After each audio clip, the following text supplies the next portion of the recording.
Hey guys, in this video, we're going to be talking about Wrath of the Lich King items and specifically Bisth lists. How Bisth lists are pretty misleading in Wrath, how they really can lead you astray and give you the wrong idea about some items, and how in general in Wrath of the Lich King, we really need to change how we look at items. And this is going to affect all of us. Anyone that's going to SR runs, GDKPs, in a DKP guild, a loot council guild, even just when it comes down to spending valor or heroism, you need to you need to understand how Wrath of the Lich King items are going to work differently from the previous expansions.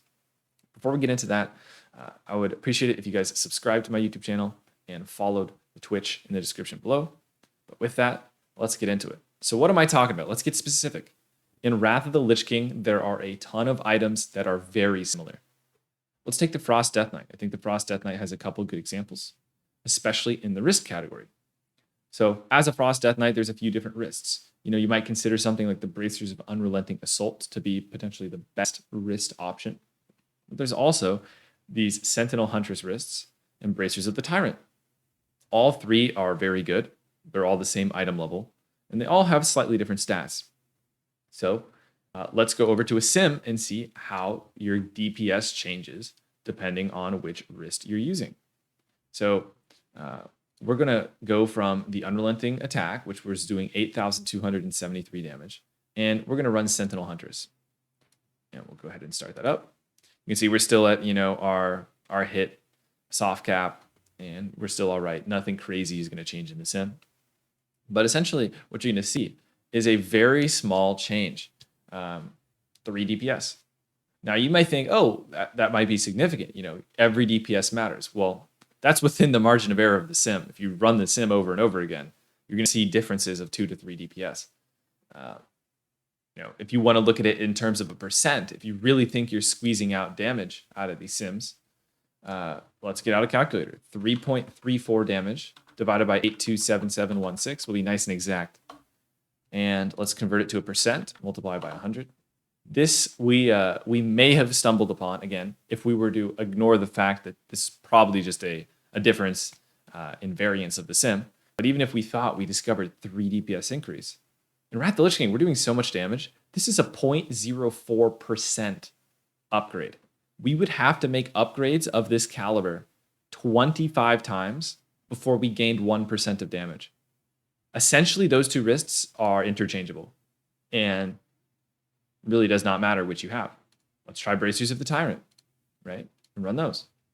And why this is important is if you're looking at a Bisth list and it tells you that Unrelenting Attack are best in slot, and you have Bracers of the Tyrant, for example, you might roll for these. You might, in a guild, you might not pass these. You might spend DKP, you might spend gold in a GDKP because you want what's Bisth.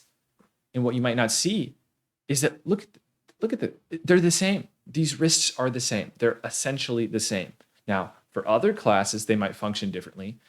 Other specs, whether it be Unholy, whether it be Ret, DPS Warrior. But for the Frost Death Knight, these wrists are effectively the same. And so, really you should be looking to take whichever wrist is going to be, well, obviously one is Valor, which you can just get on your own. But between the Tyrant and the Unrelenting Attack, you should just be going with whatever wrist is going to be less contested by the other classes. And this just shows, if you didn't realize how these items worked in detail, you might drop 60 Emblems of Valor on the wrist guards of the Sentinel Huntress if you thought they were better than the Bracers of the Tyrant and get literally the exact same item, right? So if your Bisth list has an order of, this is number 1, this is number 2, this is number 3, keep in mind, they might all be so close that they're essentially the same. There's other things. You've got the Circle of Death or Great Ring of Collision. These are very, very close as well. Let's go back to our start with the Unrelenting Attack wrists, and let's switch out our Circle of Death with a Great Ring of Collision. And let's get a Strength Ring in, and we'll run that. And again, as we're making these swaps, at the end of the day, you really just have to, understand, I guess, a lot of these items are just effectively the same. Like 2 DPS, again, it's within the margin of error of the sim. Don't worry about it too much. Don't rack your brain trying to figure out exactly which is better. They're the same. Whichever you can get, use. Once you get one, you don't need the other. That's pretty much it when it comes to, a lot of these items that are very similar. I can give some, one last example I'll give for the Death Knight. This can even happen with weapons. Take this weapon, the Angry Dread. Let's switch it out for Silent Crusader. And let's go ahead and, actually I'll flip back to our original itemization, just so we're taking out the ring, one change at a time. Let's rerun it with Silent Crusader. And again, you'd expect a pretty big difference when it comes to weapons, because weapons are going to be pretty influential. But you're going to see the stats in these items are pretty similar. And we're going to see, again, 4 DPS difference between these weapons. These weapons, in terms of the damage they provide, are just essentially the same thing. They have slightly different hit values, which may end up mattering, but they're essentially the same thing. Again, 4 DPS divided by 8271. I just want to put into perspective how insignificant the difference is between these two items, right? 0.05%. Once again, that means 20 upgrades of this caliber would give you a 1% damage increase, right? 1/20th of a percent damage increase. Again, and the sim has a little bit of margin of error. So I think you guys have probably got by now the point I'm trying to make is that some of these items are just so close, it does not matter, right? I'll show you, this is true for other classes too. Take something like a Resto Druid. When it comes to something like Resto Druid, this is not a class that's going to have a sim. This is a healer. So determining what items are the best is not something that is going to be is easy to calculate, and it's going to be subjective. And look how many gloves we have here. We've got one glove that's haste in MP5. We've got another glove that's haste spirit. We've got another glove that's spirit haste spell power, but no MP5. And it's got more spell power than these spell weave ones, but it's got less haste. We've got this glove that has the a middling amount of haste compared to the Valorous Dreamwalker gloves, and all these gloves are like the same thing. We've got these gloves are very similar to each other here too. One is cloth, one is leather. They're very, very close. We've got these gloves which have crit and MP5, which are a little bit further away, but these 5 are going to be, in all honesty, they're probably going to be the exact same in terms of output. You probably aren't going to notice them. If you're going all out for haste, maybe you want the highest haste one. If in your raid you're having no mana issues, maybe you want to stay away from anything with MP5. But again, that's just going to be subjective to your group and your raid. But all of these gloves are very, very good and could be considered the best glove. They're just so close. And when we use like some sort of like a stat weight, you can see there's like 5 gloves within like a few points of each other. Even what may be considered the best versus what might be considered the worst. Well, if you're not interested in MP5 or haste, throws it out the window. So when it comes to healers, itemization, again, you're going to be just trying to get the stuff that's easy to pick up and not fret too much about which is the absolute best. Because, even look at something like this. These boots are incredibly contested. A ton of people want these boots. You can just get these. They're so close. They have more haste. You might consider these to be situationally. I mean, you typically want to go with the spell power, but these have more haste. So in a certain situation, you might want to go with the item that has a little more haste. Long story short, things are very, very, very similar. Last example I'll show here before I get into our conclusions is tank. Look at these chests. We've got a tank chest that has strength, stamina, defense, block, parry, 213 item level. We've got this one. You might have thought it was the same item. It's got less defense, it's got more parry, and it's got dodge instead of block rating. And it has more strength, and it has 1 more stamina. Then we go to this chest. Now it has a strength amount in the middle of D2.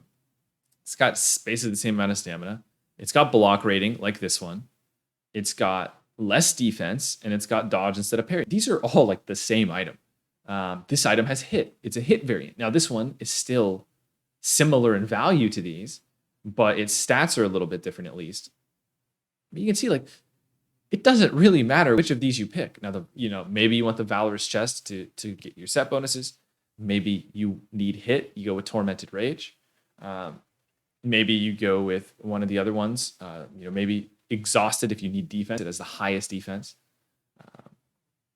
Point is, it really doesn't matter which one you get. Just get one of them, and it's probably never going to matter, right? And you can absolutely, I want to stress, you absolutely can still make unique builds or go for specific stats, stack them, try different things. But if you're just, if you're trying to figure out what you should spend your gold on, what you should spend your heroism, your DKP, what you should ask for on a loot list, I give you two suggestions. You either get down in the weeds and you really try and understand how good each item is. And when it comes to a BIS list, you try and take it with a grain of salt. When they tell you an item is BIS, sometimes they're not always going to do the best job of explaining how close it is to another item that's BIS, right? Like take, for example, these boots. It doesn't matter which of these boots you get. They're both amazing. They do a little different things. Expertise is going to be better for threat. These boots are going to be better for mitigation. But you're happy with either. They're both really good. And once you get one of them, you're kind of just content. You're happy. You're hanging out. Things are all right. And so, I would recommend either get down in the weeds, really understand the stats, sim everything, and have a really good understanding of which items are big upgrades and which items are small upgrades, so that okay, these chests are all the same. I'm not going to worry about them. If you're a Death Knight, hey, I'll just take one of these two rings. I don't care which. I'll take one of these wrists. I don't care which. Once you get them, just hang out. Either do that, or I'll be honest with you guys. This is where it's time to start playing, World of Stylecraft. When it comes down to which of these items are BIS, especially when items are similar item level, you're going to see a lot less value between certain items. I would pay attention to weapons. Weapons can still have big differences between them. Even though I showed you two identical ones, it's still a big difference from some of the other stuff. But pay attention to your weapons. Pay attention to your trinkets. Those are the big ones I would stress. You still can see big upgrades when it comes to high item level increases, like going from a 213 item to a 226 item. So keep an eye out for a big item level jump.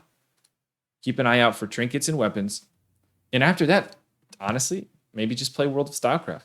Maybe just pick what looks coolest. Maybe go with a stat you think is the most fun. Because at the end of the day, if you're hitting big set bonuses that matter, and if you're hitting, soft cap, the big benchmarks for your class that matter a lot, after that, you're going to see very, very minimal change amongst some of these items. And of course, you could have used one of these one of these rings, a 213 ring, a 200 ring. They're very close. If you maybe ended up using one of these rings, you'd see a pretty big loss. But if you're going with items that typically have stats that you're looking for, similar item level, you're not going to be too far off. So hopefully you guys enjoy the video. Let me know what you guys think. How are you going to play Rat? Are you going to get down in the nitty gritty, really try and min-max every point of damage?